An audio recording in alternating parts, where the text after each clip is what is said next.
गंगा गुप्त गोदावरी बसत जहाँ सुरसित, सेवा प्रेम प्रतीत सो प्रकट मिले नवनित।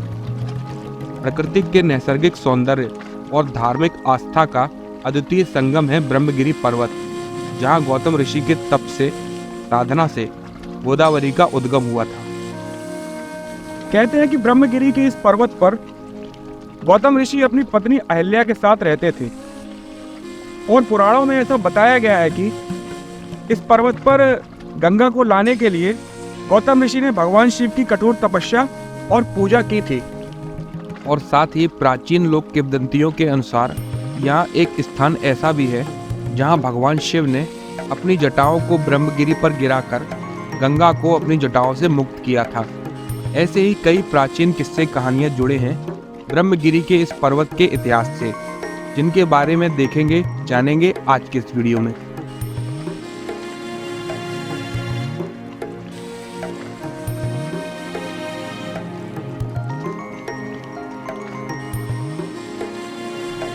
नमस्कार दोस्तों, स्वागत है आप सबका एक बार फिर मेरे YouTube चैनल पर।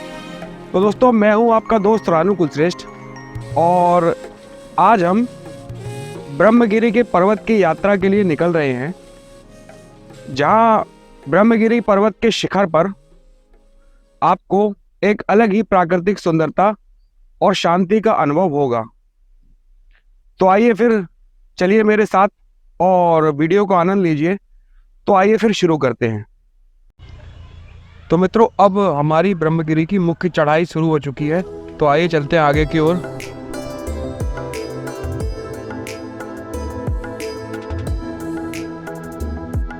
तो मित्रों, ब्रह्मगिरी पर्वत के शिखर तक पहुंचने के लिए हमें पहले 750 सीढ़ियां चढ़नी होगी, जिसके बाद ही हम ब्रह्मगिरी पर्वत के शिखर तक पहुंच पाएंगे। कहते हैं कि प्राचीन काल में ब्रह्मगिरी की इस पहाड़ी को भगवान शिव का विशाल रूप माना जाता था, इसीलिए पहले इस पर्वत पर चढ़ना पाप समझा जाता था। लेकिन 1908 में कराची के सेठ लालचंद जसोदानंद और सेठ गणेश दास जी ने 40,000 रुपयों की लागत से यहाँ 500 सीढ़ियों का निर्माण करवाया था, जिसकी वजह से आज ब्रह्मगिरी के इस पर्वत पर चढ़ना आसान हो पाया है।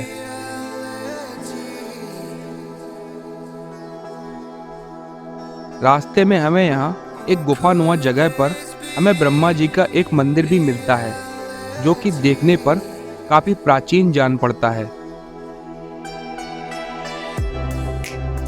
तो मित्रों, ब्रह्मगिरी पर्वत यानी ब्रह्मा जी का पर्वत, एक प्राचीन किंवदंती के अनुसार एक बार भगवान शिव ने ब्रह्मा जी को खुश करने के लिए कहा कि मैं यहाँ पर आपके नाम से जाना जाऊंगा, जिस वजह से इस पर्वत को ब्रह्मगिरी पर्वत के नाम से जाना जाता है।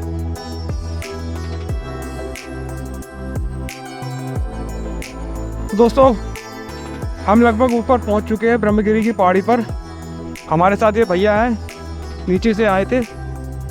भैया कितना दूर हो रहे हैं? अभी 10 मिनट लगेगा। काफ़ी ऊंचा है। आप रोज आते हो? तभी आपको चढ़ने में कोई समस्या नहीं हो रही। काफ़ी कठिन चढ़ाई है इसकी।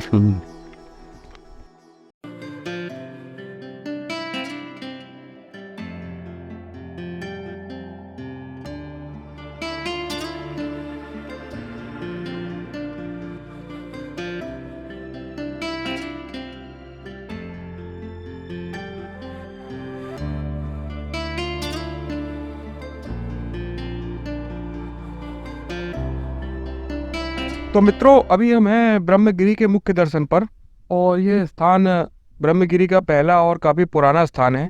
तो चलिए आइए चलकर दर्शन करते हैं और आपको भी करवाते हैं।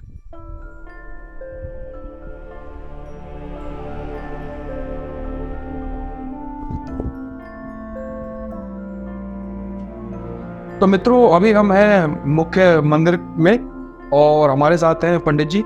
पंडित जी बताएंगे इस स्थान के बारे में। यहाँ पहाड़ चढ़ के है ना, यहाँ पहाड़ चढ़ के ये पहाड़ी का नाम है ब्रह्मगिरी। गौतम ऋषि हत्या को हत्या हुई, गौतम ऋषि को गो हत्या को वापस लग गए। उनका पाप धोने के लिए आगे 3 गुलाल का पेड़ है। 3 गुलाल का पेड़ से नीचे से गंगा जी का जन्म स्थान हुआ। वहाँ से गुप्त रूप में सामने गौमुख से गोदावरी उतर गए उनका पाप धोने के लिए। यही कुंड में गौतम ऋषि ने स्नान किया।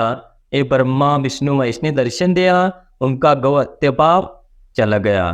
फिर वही से गंगा गोदावरी गुप्त रूप में नीचे दूसरा पार है गंगा द्वार, वह गंगा द्वार में निकलती है। वहाँ से नीचे त्रंबकेश्वर कुशवर्धक कुंड में, वहाँ से नासिक पंचवटी पैठण नांदेड़ आंध्रा में चली गई। यहाँ से जैसा छोटा बच्चा जन्म आते है वैसा गंगा गोदावरी का जन्म स्थान हुआ। जैसे आगे गई जैसे बड़ी हो गई, नासिक पंचवटी से ज्यादा बड़ी हो जाती है। समय देने के लिए बहुत बहुत धन्यवाद पंडित जी आपका। तो दोस्तों हमारे ठीक पीछे आप देख रहे हैं गौतम ऋषि का आश्रम, और यहीं से गोदावरी नदी का उद्गम हुआ है। आइए चलिए चलकर दर्शन करते हैं और आपको करवाते हैं। देखिए ऐसा है कि गौतम ऋषि का आश्रम यहाँ पे था। गौतम ऋषि का आश्रम यहाँ पे था। शंकर जी के सर के ऊपर गंगा जी बैठी हुई है, सब लोगों को मालूम है। अभी वो गंगा जी से पार्वती माता का मत्सर हो गया कि ये मेरे पति के सर के ऊपर बैठी हुई है, इसको तो उतारना पड़ेगा। फिर उन्होंने क्या किया, गाय का रूप लिया, और गाय का रूप लेके गौतम ऋषि के खेत चरने के लिए वो गाय चली गई, और देखते देखते सब खेत खत्म होने लगे। तो गौतम ऋषि ने क्या किया, एक दाब की काड़ी मार के सिर्फ गाय को फेंकी कि चली जाए यहाँ से। तो गाय तो पार्वती माता का रूप था। वो पार्वती माता ने तुरंत गाय को गाय से प्राण निकाल लिया। अभी गौतम ऋषि को गोहत्या का पातक लग गया। फिर गौतम ऋषि को गोहत्या का पातक लग गया तो वो अभी गोहत्या के पातक धुलेगा कैसे। तो नारद मुनि ने उनको कहा कि आप शंकर जी की तपश्चर्या करो, और शंकर जी की तपश्चर्या करके गंगा को उनके सर से निकालो, और वहाँ आप उसमें स्नान करो। तो फिर वो गौतम ऋषि ने वो शंकर जी की तपश्चर्या की। शंकर जी की तपश्चर्या करने के बाद में शंकर जी प्रसन्न हो गए। तो उन्होंने बोला कि अभी मुझे गंगा में नहाना है, तो आप जटा से उनको मुक्त कीजिए, तब मैं नहा पाऊंगा। तो फिर शंकर जी ने पूरी अपनी जटा खोल दी और गोदावरी को मुक्त किया। फिर वो गोदावरी वहाँ से पहाड़ में ब्रह्मगिरी में जाने लगी। फिर पहाड़ से उतर के वो बीच में गंगा द्वार आधे पहाड़ में है, वहाँ आ गई। वहाँ से फिर नीचे चली गई।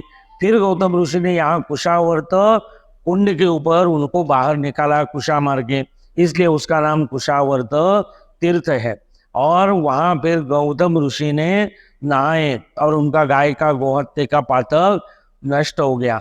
तो इसलिए वहाँ कुशावर्त तीर्थ के ऊपर स्नान करने से अपने पाप धुल जाते हैं, ऐसी मान्यता है। तो मित्रों ब्रह्मगिरी के इस पर्वत से कुल 3 धाराएं निकलती हैं। पूरब से गोदावरी, पश्चिम से गंगा और दक्षिण से बैतरणी नदी। ये तीनों धाराएं चक्र तीर्थ पर मिलकर गोदावरी नदी को पूरा करती हैं।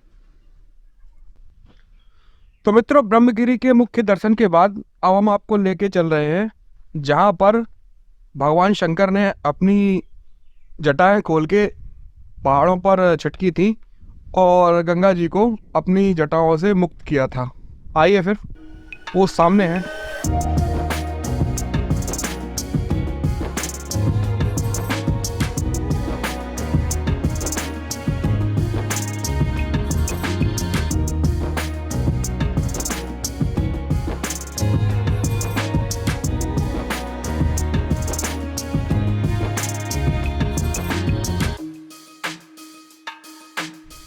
तो दोस्तों हम पहुंच चुके हैं जटा मंदिर, जहां पर भगवान शिव ने अपनी जटाओं को खोल के छिटका था और माँ गंगा को आज़ाद किया था अपनी जटाओं से।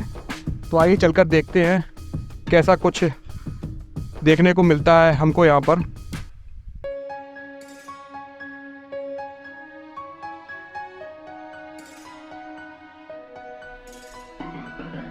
कहते हैं कि जब गौतम ऋषि ने अपनी कठोर तपस्या से भगवान शिव को प्रसन्न किया तो गौतम ऋषि ने वर में गंगा जी को मांगा था अपने ऊपर लगे गौ हत्या के पाप को धोने के लिए। कहते हैं कि भगवान शिव ने यहाँ अपनी जटाओं को छिटक कर गंगा को अपनी जटाओं से मुक्त किया था। और आप ध्यान से देखेंगे तो आपको पत्थर पर जटाओं के निशान भी दिखेंगे।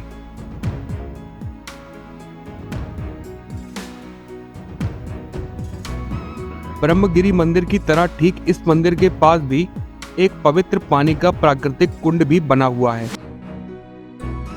तो मित्रों, ब्रह्मगिरी पर्वत की सुंदरता को शब्दों में बयां करना थोड़ा मुश्किल है, लेकिन यहाँ के दृश्य सजीव और आकर्षक हैं जो दिल को छू लेते हैं। यह ट्रैक मेरे जीवन का सच में एक अनमोल अनुभव था। प्रकृति की खूबसूरती और शांति का अनुभव करना सच में बड़ा ही अद्भुत है। तो दोस्तों, यह था ब्रह्मगिरी पर्वत का एक छोटा सा सफ़र। उम्मीद करता हूँ यहाँ की शांति और सुंदरता आपको हमेशा याद रहेगी। तो दोस्तों, फिर मिलते हैं एक नई जगह और एक नए वीडियो के साथ।